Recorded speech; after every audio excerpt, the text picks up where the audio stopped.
everyone, it's Jen. Welcome back. So I am starting a vlog series here on my channel.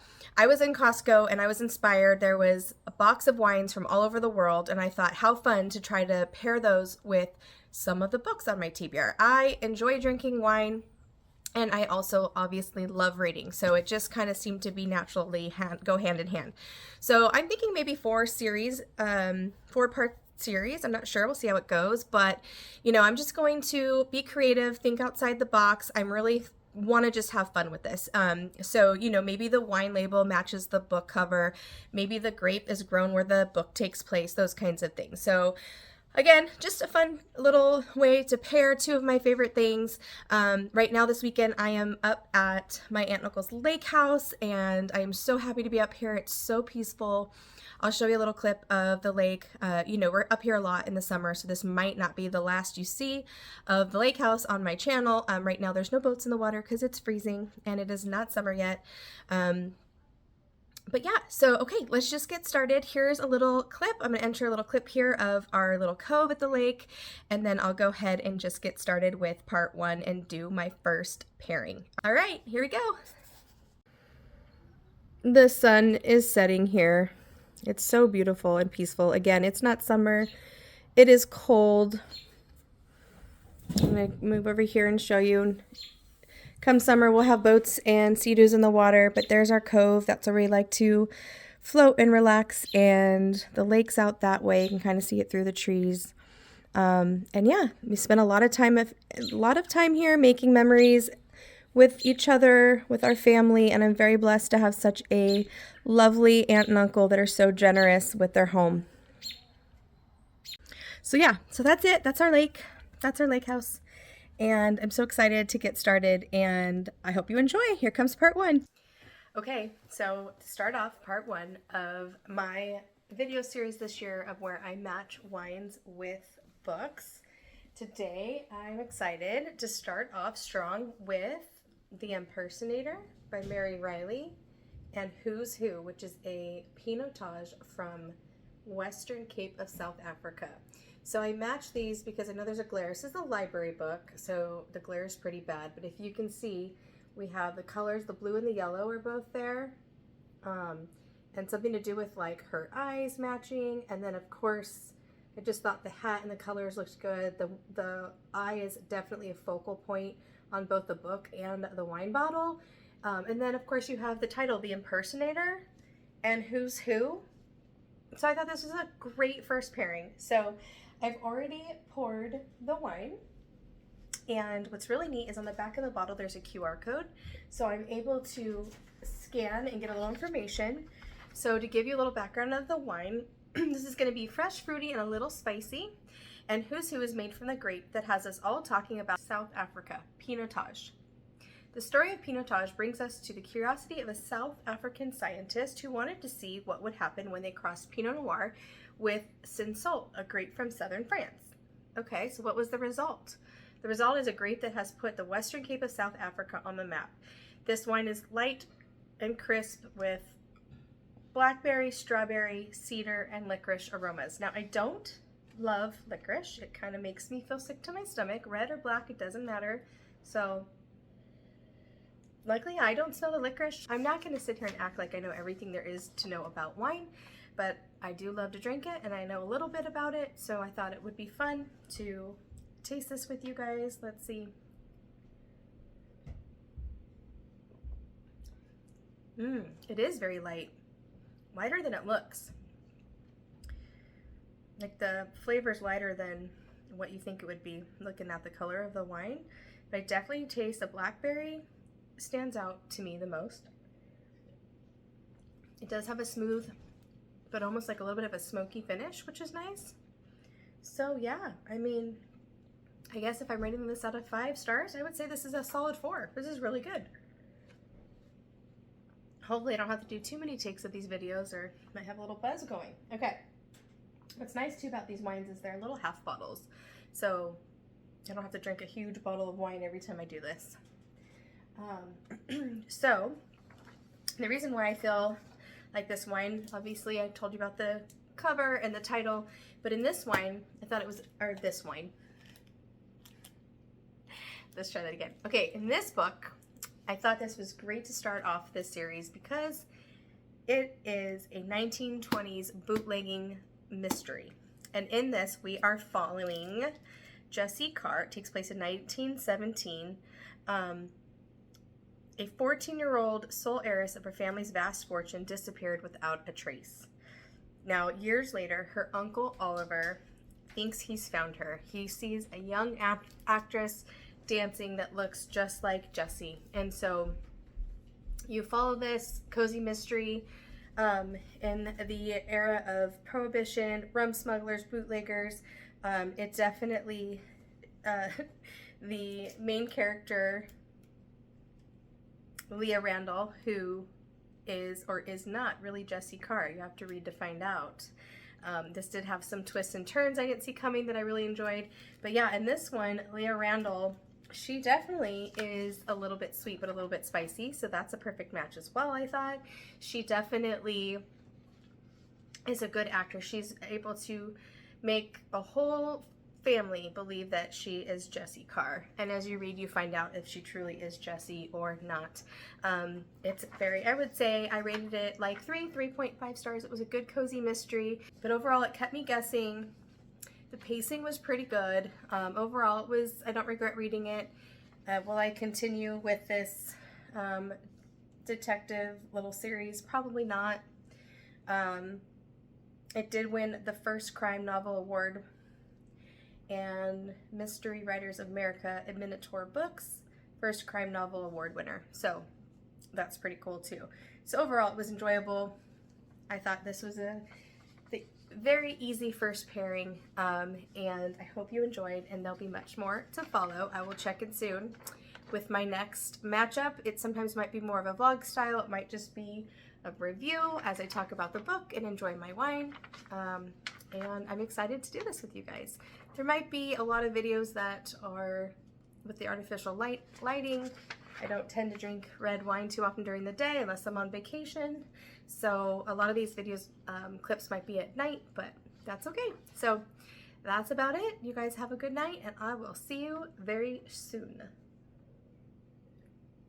Cheers. Hey. Okay, so we are going to match my second wine and book. I've actually already more than halfway through. This is Jennifer McMahon's My Darling Girl.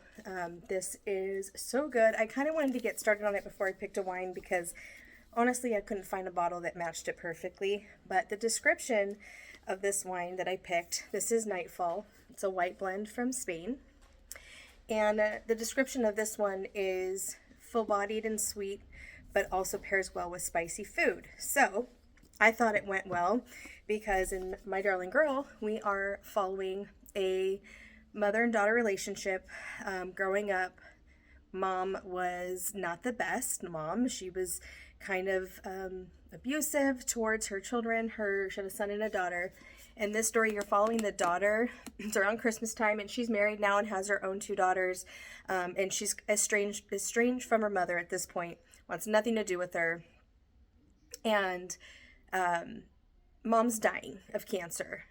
She has like weeks to months to live. So she asks to come back, and the daughter lets her come back into her house, and then she just questions, was that a mistake or not? There's some paranormal aspects in this as well, which you usually get that with Jennifer McMahon, so I knew that going in. Really great book. So far it's 5 stars. We have a little bit left, so I figured I would have a glass of wine and finish this book. The other thing I thought about this wine that went well is with the sweet is a mother-daughter relationship is super sweet, but obviously it can get bold and spicy and challenging at times as well, especially in this book. So yeah, and you got the blues and the yellows, so we went with that one. So I'm going to taste this wine. Okay, so let's taste this wine. Oh, I wanted to show you guys, my aunt got this for me for my birthday. You put it in the freezer, and it freezes in here, and it fits your wine perfectly, and it keeps your wine cold, which is awesome. So okay, let's pour this and try it. There's my baseball son in the background there. Yes, I am. Okay, let's see. I don't really like sweet, so I hope it's not sweet. It does say white wine medium sweet. Let's see. Oh, yuck. That's not for me, you guys. Sorry about the ugly face I just made. Oh yeah, I will not be drinking this. This tastes like... Oh, it's way too sweet for me. If you love sweet wine, this would be a good one. This is something I will not be finishing, so I guess I will have to try another wine to finish this book. Yeah, this is a 1 out of 5. Maybe even 0, because I'm not going to drink it. Not for me. Sorry. Sorry, wine. Let me move you guys. This lighting is not great. As it is with these videos. Yeah, no, this is pretty bad. So, the book is definitely not matching the wine now, because the book so far is 5 stars, and this is no thank you, ma'am. I don't like that. All right, I'll check in soon. Okay, so let's try a different wine, because I'm definitely not drinking the other one, and I really want to finish the end of this book. So I am going to try again. I'm going to match it with Seu do Norte, a white blend from Portugal. So Portuguese white wine is usually overpowered by Portuguese red wines. Like, they're more well known, I guess. So this will be a first for me. It says it's elegant, complex, and a perfect match for seafood. And I'm having salmon tonight, so that's perfect. Yeah, too long have Portuguese whites been overshadowed by their red. It says their time in their sun is now. So let's try this one. I figured we got nighttime, and this one is spooky, and we got the houses on there. And this is, she invites her mother back into her home, and we have blues and yellows again. So again, this whole matching is just supposed to be for fun. So let's see if we can get a 5-star wine for what I'm pretty sure is going to be a 5-star book.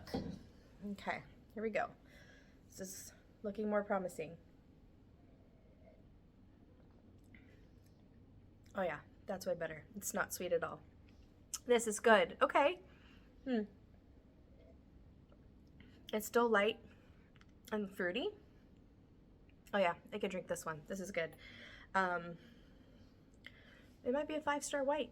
I mean, not gonna lie, it's pretty good. So yeah, okay, the much better match. Happy reading and cheers. So, this was so good. This was so good. 5 stars.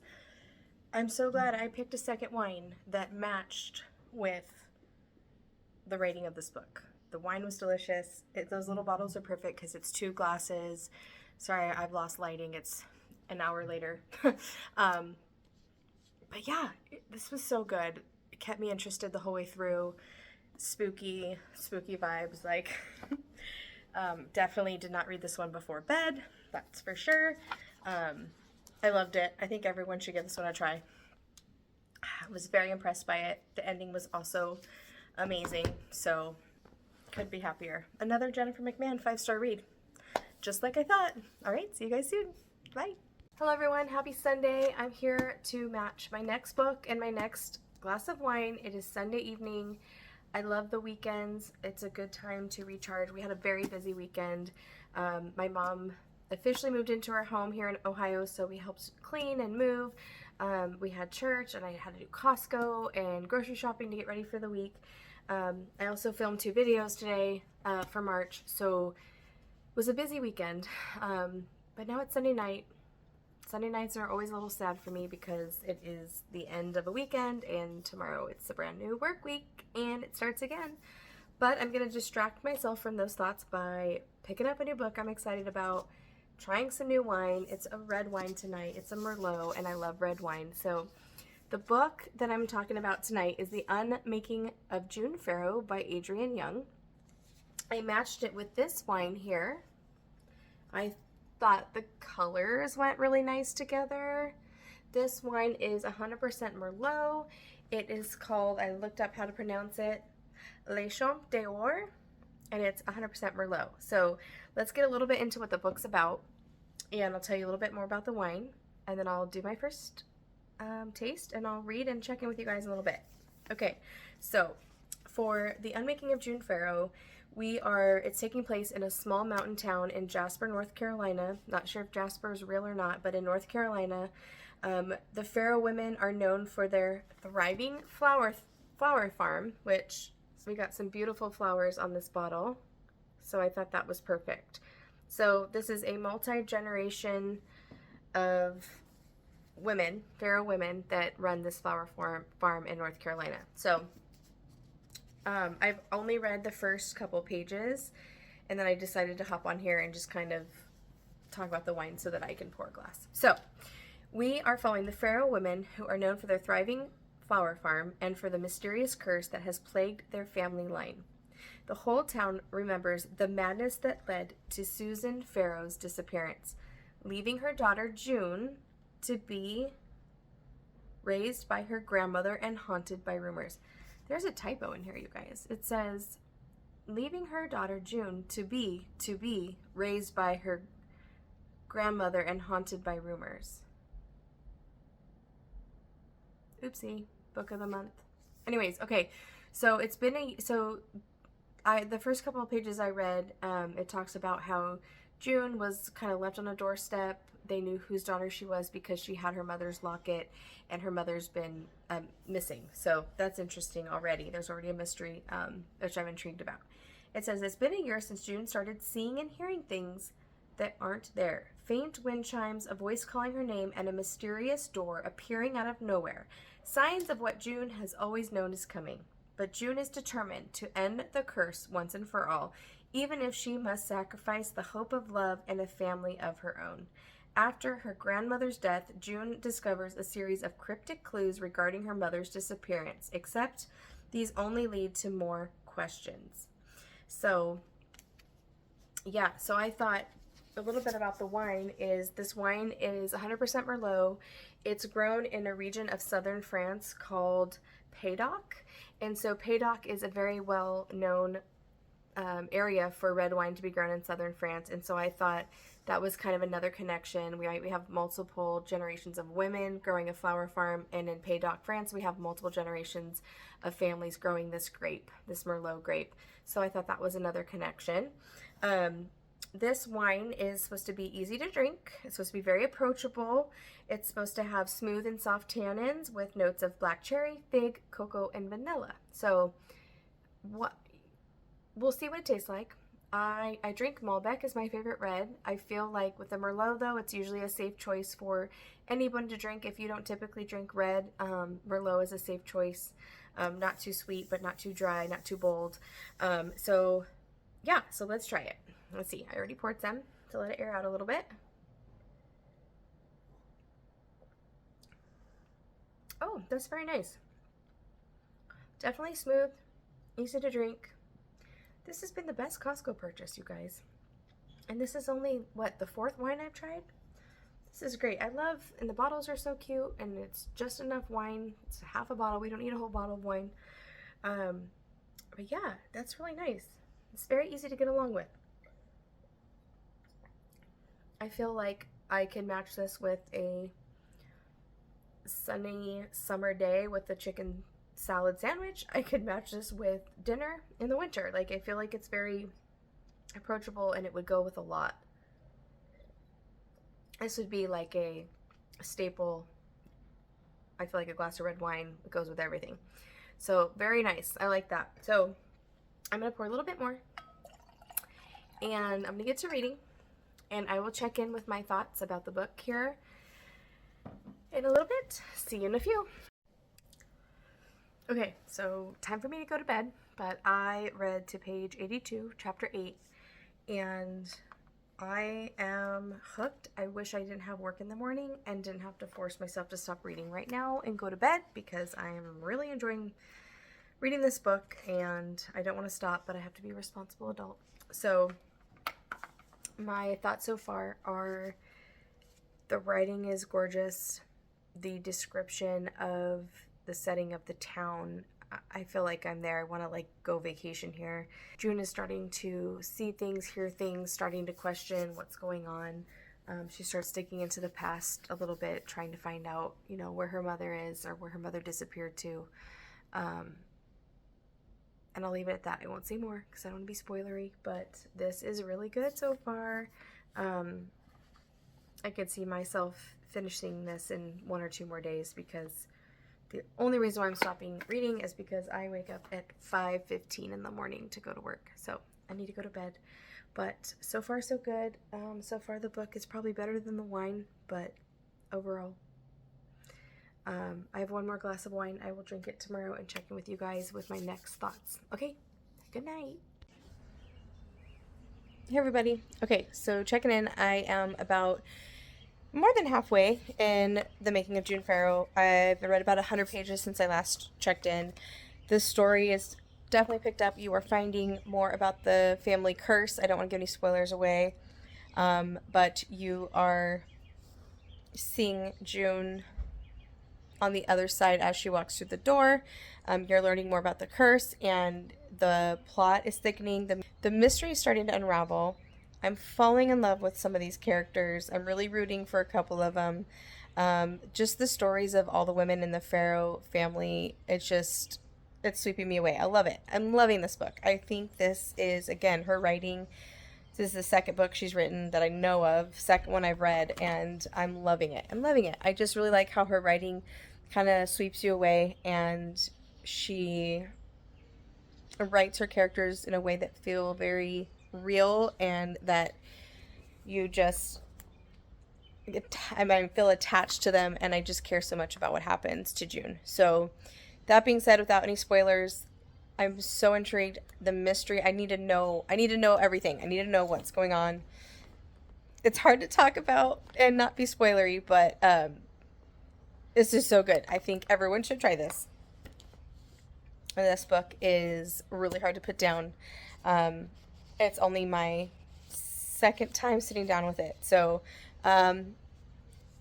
maybe I'll be able to finish it tonight. We'll see. I'll have to take a break for dinner and a couple other things. But I'm hoping it'll be finished very soon, and I'll give you my final thoughts. Thanks. Bye. Hey you guys, so I'm losing light, so it's a different setup, but I just really wanted to check in real quick. I finished the Unmaking of June Farrow, and it was late at night, and I love this book so much. It was 5 stars for me. I needed some time to kind of gather my thoughts. I ended up writing a review on Goodreads, so I'm going to just kind of read that now to you to sum up my thoughts. I was too tired and lazy to film late last night. So for me, it was another 5 stars. The writing was beautiful and lyrical. I was captivated by the setting, and I really enjoyed the plot overall about the family curse, the Farrow family curse / legacy of these women. As the mystery slowly unraveled, there were times when I was a bit confused, but at the end it all worked itself out. This book was twisty magical realism. It was both unique and complex at the same time, and I really enjoyed how the collaboration of women, how they supported each other and were there for each other with the generations. It's hard to really give my full thoughts on this without being spoilery. I would love, if you've read this, I would love to hear your thoughts. But I also really enjoyed the shocking revelations. I was like, what? I didn't see them coming, and I enjoyed the themes of identity, love, family, and sacrifice that we explored through this book. And I really thought that the unconventional second chance romance trope, it really found a place in my heart. So that is my final thoughts. 5-star read. All right, so that sums up part 1 of my reading vlog. I hope you enjoyed it. Let me know down below, is this something you enjoyed watching? Should I continue on in this series? I'm hoping you enjoyed it, and I will see you soon. Happy reading.